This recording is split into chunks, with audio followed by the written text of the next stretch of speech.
stupid idiot. Signal was a test of the weather radio station, KHB 31's public warning system. Work.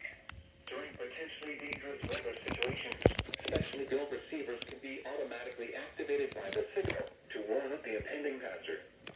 Tests of the signal and receiver performance are normally conducted between the hours of 11 and noon each Wednesday. If there is a threat of severe weather, the test will be postponed to the following Wednesday.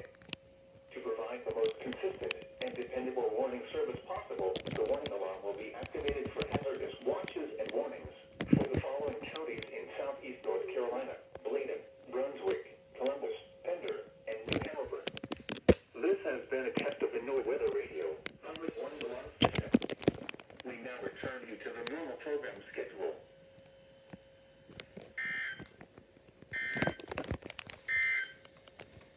The coastal waters forecast for the following coastal waters from Cape Fear, North Carolina.